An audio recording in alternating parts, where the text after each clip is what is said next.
Bonjour à tous, j'espère que vous allez bien. Alors c'est ma première vidéo de 2024, donc j'en profite pour vous souhaiter une très bonne année, surtout une très bonne santé, parce que sans la santé on ne fait pas grand chose, et puis évidemment que tous vos projets puissent se réaliser pendant cette année. Alors nous, ça y est, on est revenu de nos vacances, Laurent a repris son travail, et puis on a une semaine plutôt froide, mais c'est incroyable. L'hiver, il fait froid, l'été, il fait chaud, on vit quand même une époque de dingue. Trêve de plaisanterie pour cette première vidéo que j'ai intitulée une parenthèse enchantée, enfin presque, ou presque, je sais plus, ou presque. Je vais donc vous parler de nos vacances qui ne se sont pas du tout passées comme on le souhaitait, parce qu'on a eu plein d'imprévus et que tout ce qu'on avait prévu, il est un peu tombé à l'eau quand même. Alors, c'est pas la fin du monde, on a passé quand même quelques jours assez sympas, mais vous allez voir que tout n'a pas été flamboyant, c'est le moins qu'on puisse dire. Et vous allez voir tout ça dans la vidéo. Alors, on a quand même fait plus de 1500 km, quand même, malgré tout. Dans la première partie, vous allez nous voir partir en vacances, le sourire aux lèvres. Les 3 premiers jours vont être plutôt sympathiques, hein, je vous dis quand même. Donc vous allez nous suivre sur les routes jusqu'à Gruissan et puis on se retrouve après. Bien, ça y est, les vacances arrivent à grands pas. Alors Laurent est encore au travail, mais voilà, donc il nous reste encore beaucoup de choses à faire puisqu'on a des services à faire. Il faut faire le plein d'essence, il faut tout ranger, à peu près tout est à peu près fait, mais bon, il manque toujours quelque chose en fait quand on s'en va. On dit mince, on n'a pas fait ça, donc voilà. Donc un petit peu de rangement à finir. Alors on a presque 9 heures de route puisque là on part à Gruissan. Il faut que demain soir on soit là-bas, ça serait bien. Donc ce soir, tout va dépendre à l'heure à laquelle on va partir, mais ça serait bien qu'on arrive au moins à Limoges, ça serait bien. Et puis je vais vous montrer tout ça sur la carte, ça sera beaucoup plus clair pour vous. Alors je vous montre. Alors regardez, nous on part de Thouars, on va aller jusqu'à Poitiers. Ensuite on passera par Limoges. Et on va descendre jusqu'à Brive. De Brive, Brive-Cahors, Cahors, Montauban, Montauban, Toulouse, Toulouse, Narbonne, Narbonne, Gruissan, qui est ici, voilà. Donc, comme je vous disais, on a presque 9 heures de route, donc on a de quoi faire. Écoutez, on se retrouve sur la route de nos vacances de Noël. Et bien ça y est, nous sommes prêts pour le départ. Le moteur tourne.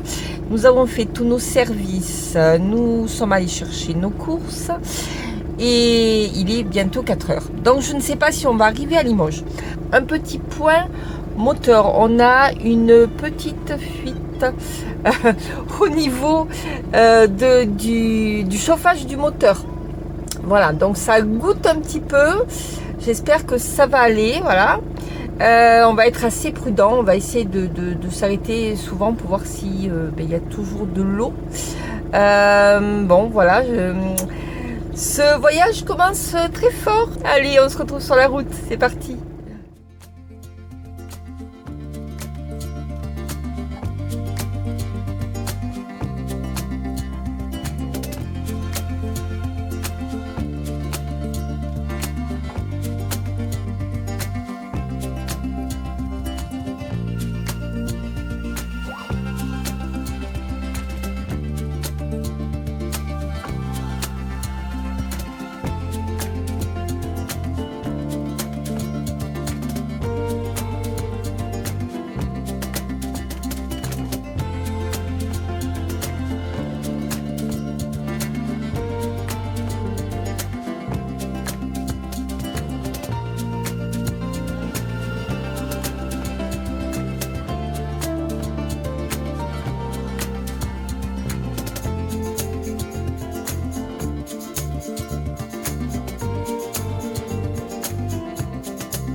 Bon, ben ça y est, on s'arrête. Ça fait à peu près 2 heures qu'on roule et on est à Moulisme. On est à 60 km de Limoges à peu près. Puis comme il commence à faire nuit, on va s'arrêter tranquillement. On va manger, on va faire un gros dodo et puis on repartira demain tranquillement jusqu'à Gruissan. Et là, on est sur un parking. Alors, je vais vous montrer vite fait si on le voit. Alors, vous voyez ici, c'est un parking tout simple. Pour les camions.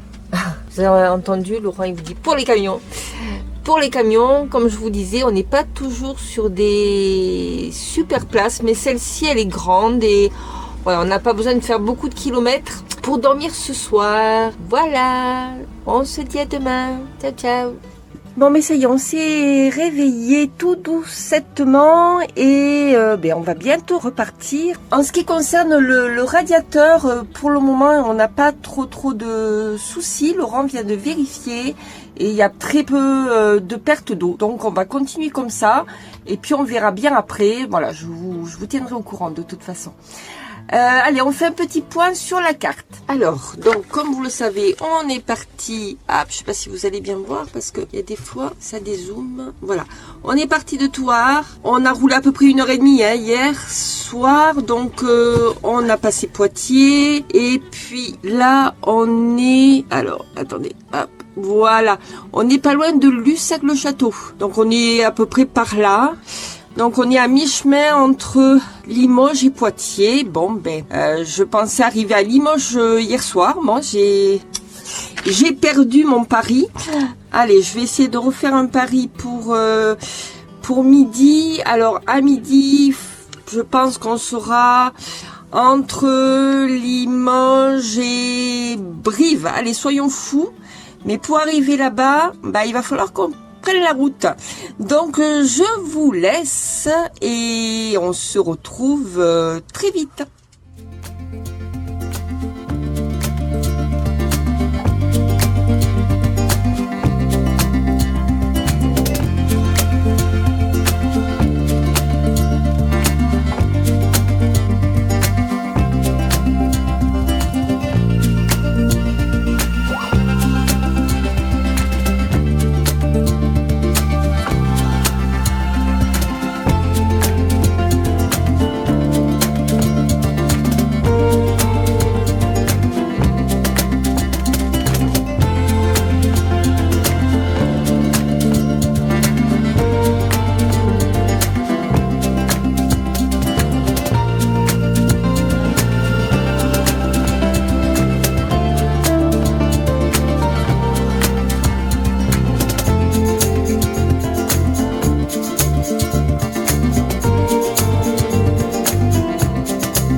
Alors on est arrivé le 23 décembre au soir à Gruissant. Alors il faisait nuit, complètement nuit. Donc je crois que j'ai arrêté de filmer la route vers Castelnaudary.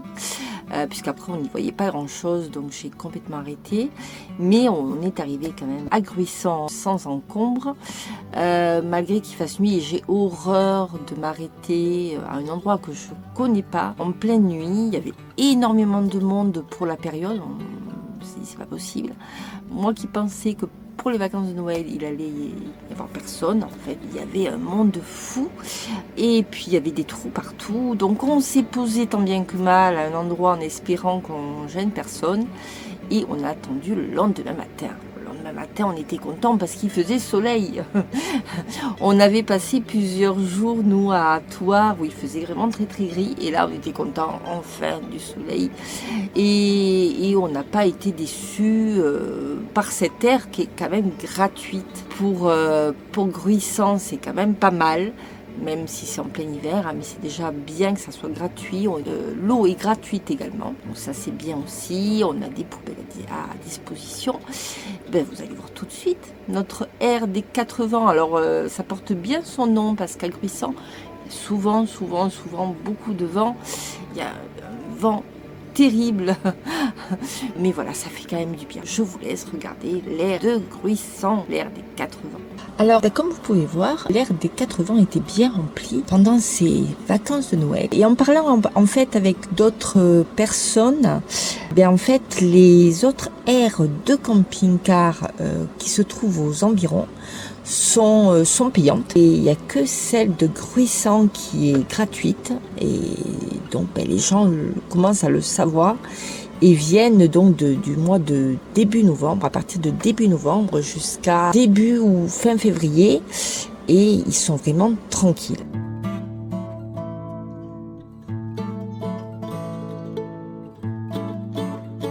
Donc là, on s'était posé vraiment en plein milieu, on a sorti notre Léon, notre quad Léon.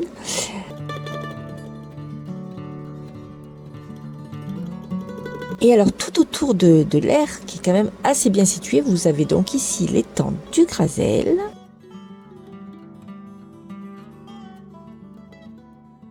Sur votre gauche, vous voyez des petites maisons qui sont sur l'eau. Ce sont des maisons qui se louent. Ce sont des petits chalets qui sont bien sympathiques. Puis c'est un peu original quand même aussi.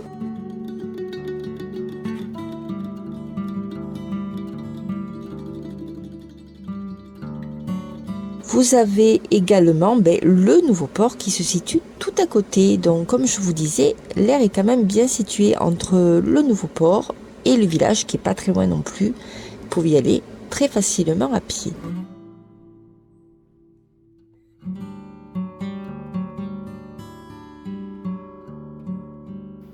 Voilà, alors oui, je suis très contente d'être à Gruissant. Pourquoi j'ai été contente d'être à Gruissant? Tout simplement d'abord parce que mes parents habitent quand même là-bas.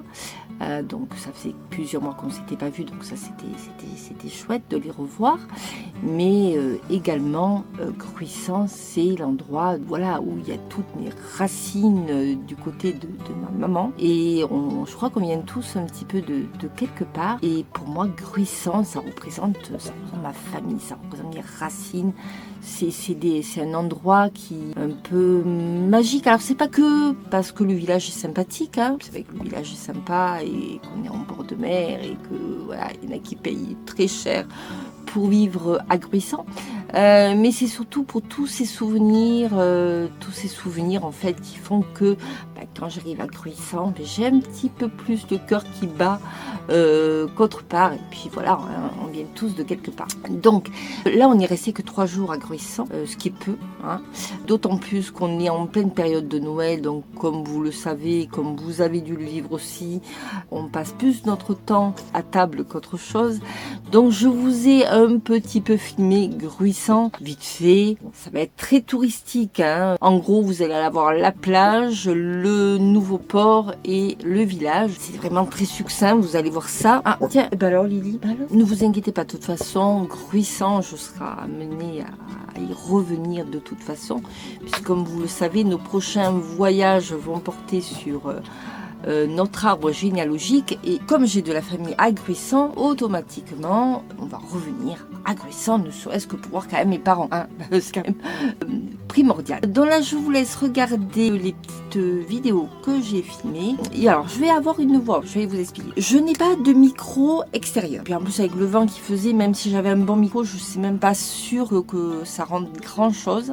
Donc, je n'ai pas parlé en filmant. Mais je vais vous faire une toute petite voix off en vous expliquant en gros où on est, pourquoi et comment. Donc, je vous laisse regarder les 3 petites vidéos et je vais vous expliquer en gros Gruissant tout simplement. Voilà, et on se retrouve après. Le nouveau port vient de fêter ses 50 ans. Depuis les années 60, le tourisme ne cesse d'augmenter, mais le flux massif se destine à l'Espagne.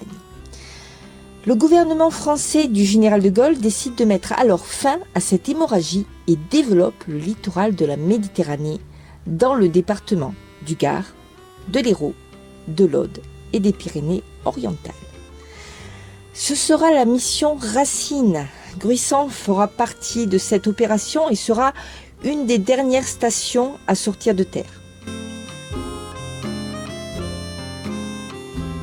L'architecture des bâtiments est très caractéristique. Ma grand-mère, mon arrière-grand-mère les appelait les dromadaires. On les appelait ainsi car leur immeuble ressemblait au dos de dromadaires, tout simplement. Est-ce qu'elles étaient contentes de ce nouveau Gruissant? Je ne les ai jamais entendues s'en plaindre, mais ce n'était pas vraiment leur Gruissant. C'était un autre endroit, un autre lieu. C'était, on va dire, pour les estivants.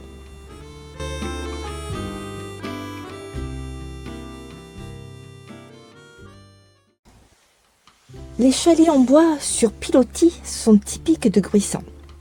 C'est à partir des années 20 que Gruissant plage connaît un développement important. Ce sont tout d'abord quelques familles narbonnaises qui viennent y passer leur week-end. Les chalets furent rasés pendant la guerre en 1944 car les Allemands craignaient un débarquement en Méditerranée. Il aura bien lieu, mais en Provence. Au début des années 50, les nouveaux chalets reviennent. Et au milieu des années 70, on construit une digue qui borde désormais la plage. Les rez-de-chaussée des chalets furent quasiment tous aménagés puisque les coups de mer ne pouvaient plus les atteindre. On y gagna en confort, assurément, et on y perdit peut-être une partie de son charme irrésistible. À ce jour, environ 200 chalets sont occupés à l'année.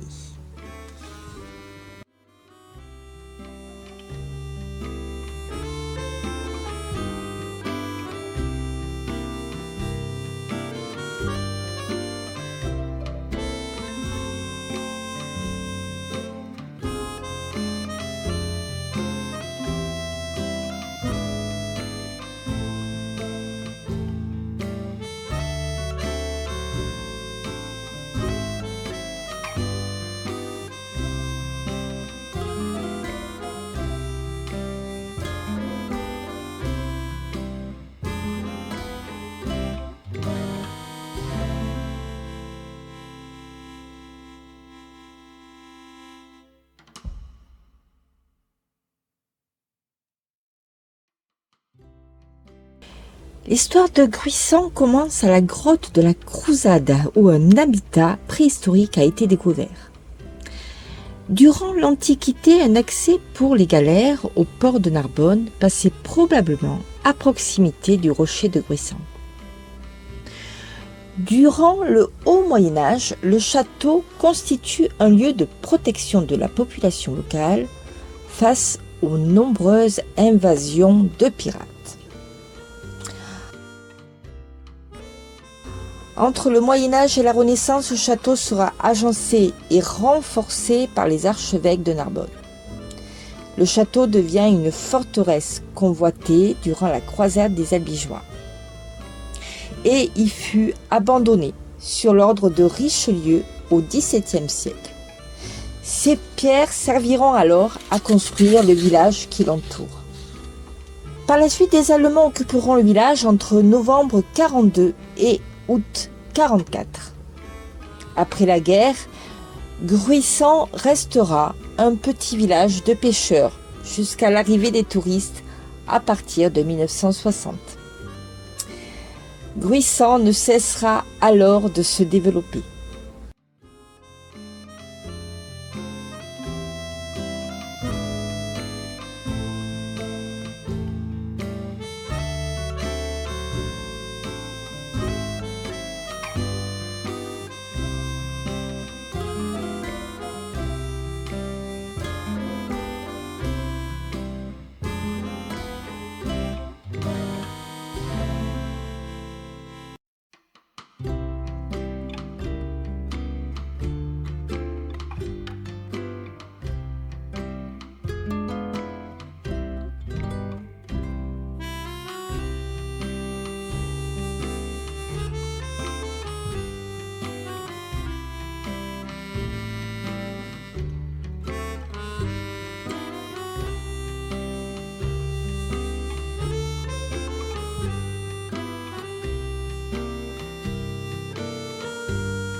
Alors une petite précision sur Gruissant, je vais vous mettre les liens sur l'Office du tourisme de Gruissant, ainsi que peut-être que je vais vous mettre le site aussi de la mairie, comme ça vous aurez toutes les informations.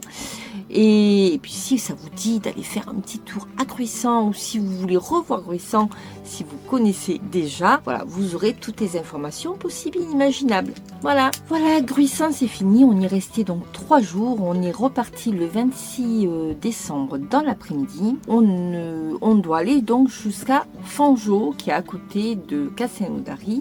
Donc je vous montre tout ça sur la carte. Alors là, on va partir de Gruissant, qui est ici, et puis on va passer Carcassonne et on va arriver à Fangeau. Donc on a 1h15, 1h30 de trajet à faire. Alors on doit aller à côté de Castelnaudary pour aller voir la famille de Laurent qui se trouve là-bas, et on doit passer la soirée avec eux. Ça fait un petit moment aussi qu'on les a pas vus, puis comme c'est sur notre route également, on a dit on va aller les voir au moins. Ça permettra de passer une très bonne soirée. Ce qui s'est bien passé d'ailleurs. Mais avant ça, il nous est arrivé quelque chose de un peu désagréable, enfin qui nous a un peu perturbé. Tout se passait bien quand d'un coup, au tout début, on venait juste de partir, Laurent me dit, j'ai l'impression que la remorque penche. J'ai dit, ah bon, elle penche? Oui, il me dit, elle penche. Il me semble qu'il me dit, elle penche vers la droite. Bon, je dis, bah écoute, c'est grave. Il me dit, non, c'est le quad qui a du mal se mettre. Bon, très bien. Et au final, au bout du 2e rond-point, il me dit, mais non, je crois qu'il y a un problème, j'ai quelqu'un qui me fait appel de phare, je crois que j'ai crevé. Bon, donc on s'arrête sur le bord de la route, et effectivement, une des roues de la remorque vraiment à plat, et Laurent est obligé de changer la roue. Alors heureusement, on avait une roue de secours. La seule chose, c'est qu'on n'avait pas les outils pour sortir notre roue crevée. Donc heureusement, on n'était pas très loin de Narbonne. Laurent prend le quad et va chercher tout ce qu'il faut pour pouvoir décrocher cette satanée roue et remettre la roue de secours au bon endroit et comme il se doit.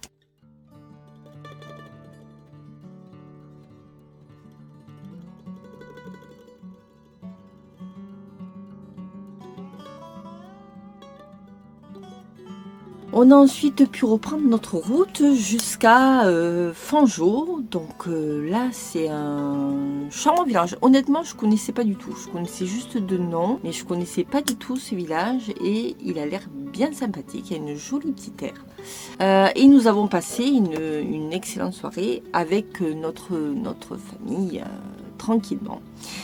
Et puis le soir, en rentrant de notre repas, moi je commence à avoir des frissons partout, à pas être bien du tout, donc caché contre la fièvre, etc. Et j'essaie de dormir tant bien que mal. J'ai passé une très très mauvaise nuit.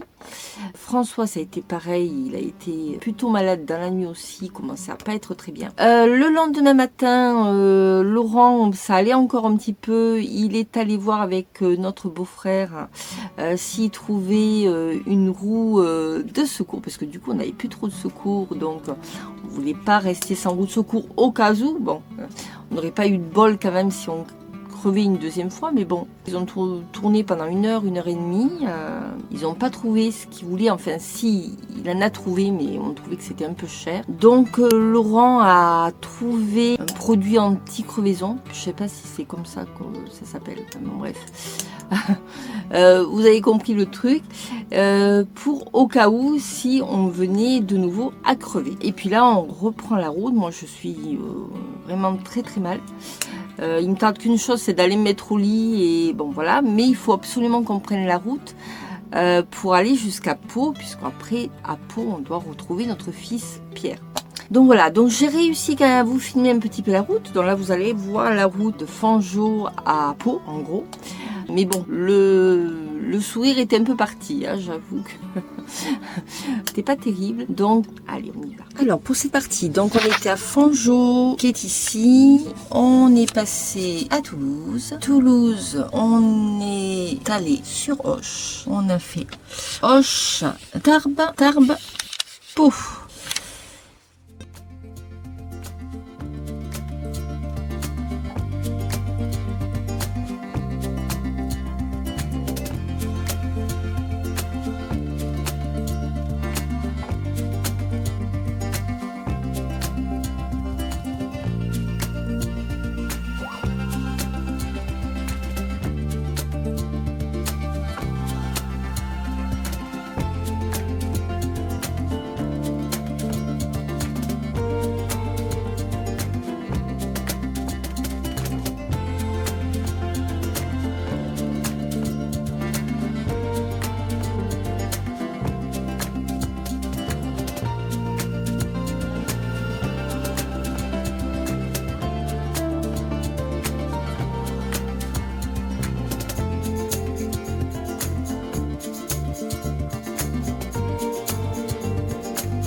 Voilà, arrivé à Pau, eh bien, c'est Laurent qui commence à pas être très très bien. Donc on arrive quand même à trouver une aire pas très loin de Pau qui s'appelle l'aire de Sauvagnon, qui est au nord de Pau, à quelques kilomètres. Ce qui a permis à mon fils de pouvoir quand même venir nous voir, parce que lui travaillait et nous on était malades, donc voilà, on s'est vu entre deux. Donc, pendant 4 jours, j'ai envie de dire, il n'y avait plus personne. On est resté au lit. Alors, l'avantage, c'est qu'on a été tous les 3 malades. Donc, il n'y a personne qui a été brimé et dire « Oh là là, vous êtes tous malades, on ne peut rien faire. » Non, tout le monde était vraiment KO. On s'est mis au lit pendant 4 jours et on a attendu que ça passe, tout simplement. Voilà, ça a été un peu compliqué. Du coup, je n'ai pas pu vous filmer grand-chose. Pensez bien que pendant notre convalescence, on n'avait pas trop envie de se filmer, ni quoi que ce soit. Donc oui, je vous ai filmé un petit peu l'air, qui était très sympa d'ailleurs, c'était dans un petit village charmant.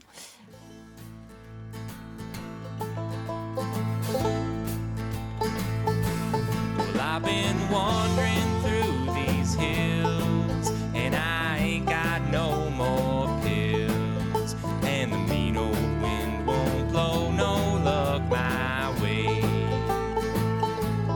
and the world has made me strong, but it can't contain me long, for I got a mind to make these bastards pay.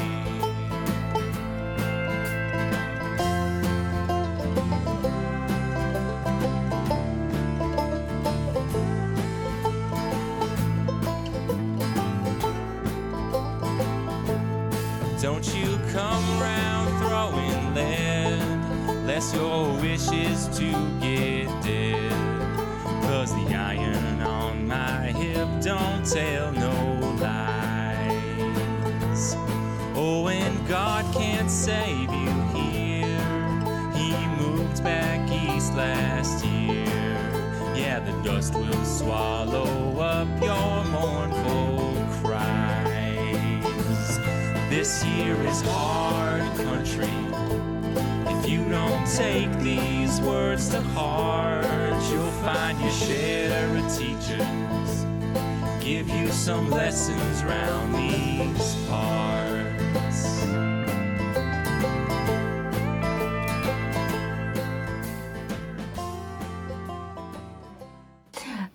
Et puis quand même pour le 1er janvier ça allait un tout petit peu mieux. On a réussi à aller au restaurant avec Pierre et son amoureuse Émilie, et on a pu aller se promener un petit peu à Pau. En plus ça tombait bien puisque c'était une belle journée pour ce 1er janvier. Alors je vais vous montrer tout ça. Allez, on se retrouve tout de suite après.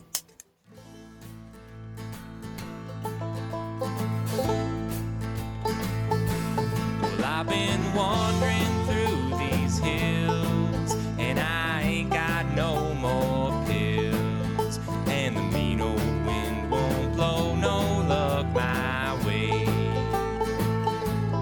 and the world has made me strong, but it can't contain me long, for I got a mind to make these bastards pay.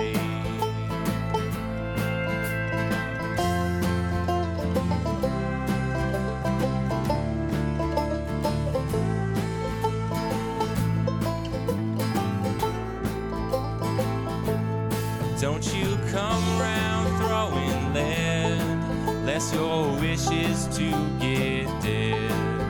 'Cause the iron on my hip don't tell no lies. Oh, and God can't save you here. He moved back east last year. Yeah, the dust will swallow up your mournful cries. This here is hard country. If you don't take these words to heart, you'll find your share of teachers give you some lessons round these parts.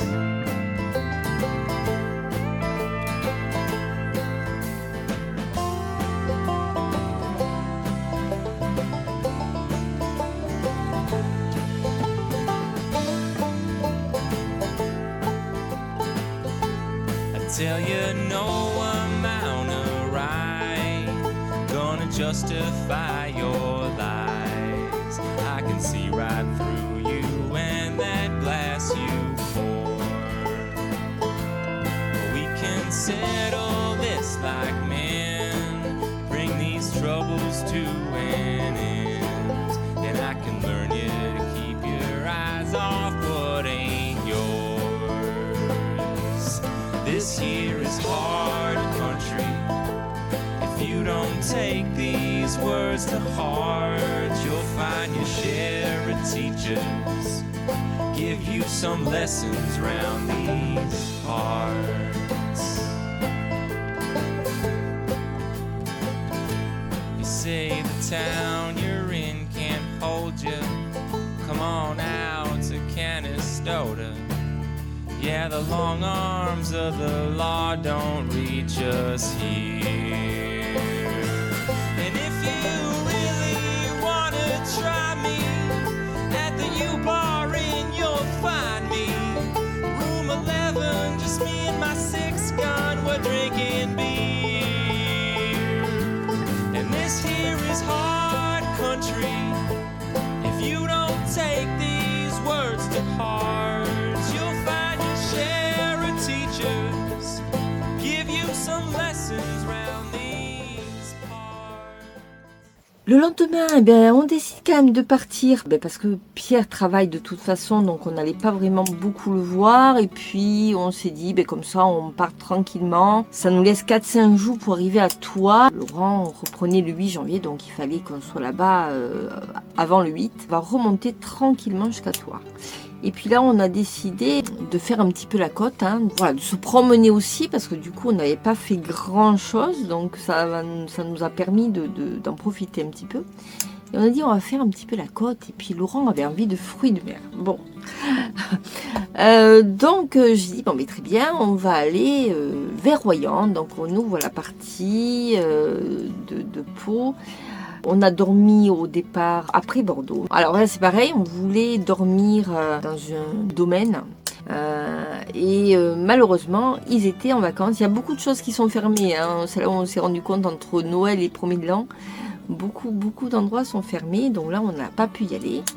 Et on est allé sur une aire toute simple, pas loin de Bordeaux. Et le lendemain, donc on a dit, on va aller vers Royan, puisqu'on ne connaît pas trop non plus cet endroit-là. Et puis comme ça nous fera du bien un petit peu. Un petit peu d'air iodé nous fera du bien. Et nous voilà partis vers Royan et on s'est arrêté à la Palmyre. Et à la Palmyre, contrairement à Gruissan, tout est complètement fermé. C'est-à-dire, vous avez rien du tout. Vous n'avez même pas un restaurant, même la boulangerie était fermée. Je pense que c'est vraiment un endroit où ça fonctionne bien l'été, ou d'avril, on va dire, à fin septembre, début octobre. Mais ensuite, tout est complètement fermé. Donc, pas de fruits de mer pour Laurent. On s'est contenté d'une petite promenade au bord de mer. Voilà, c'était bien sympa. D'ailleurs, la Palmyre, c'est très très très joli. Donc, c'est peut-être un endroit où on reviendra, pourquoi pas. Et ça nous a fait du bien. Donc on est parti de Pau, on est monté au niveau de Bordeaux, même on a passé Bordeaux, on a dormi par là et on est arrivé à côté de Royan qui est ici, on est arrivé à la Palmyre. Voilà.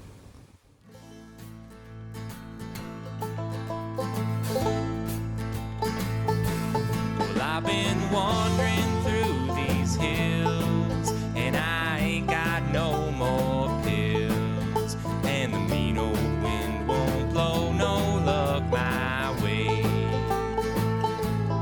and the world has made me strong, but it can't contain me long, for I got a mind to make these bastards pay.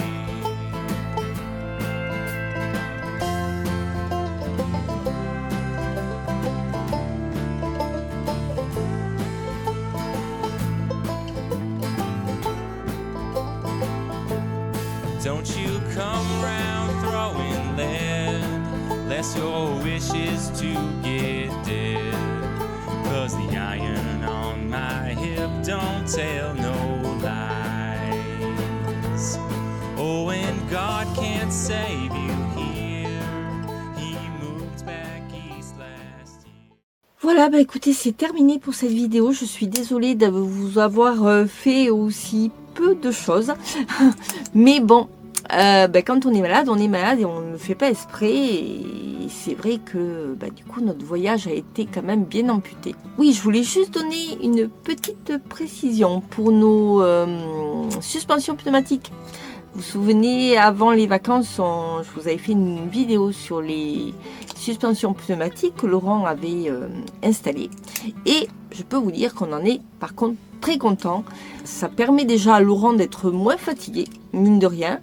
Et puis nous, en tant que voyageurs, on est quand même bien installés aussi. Ça bouge moins, c'est quand même beaucoup plus agréable. Voilà, donc si vous voulez revoir ou voir cette vidéo sur les suspensions pneumatiques, je vous mets le lien au-dessus. Voilà, je vous fais de gros bisous, je vous dis à très très bientôt, à très vite. Ciao ciao.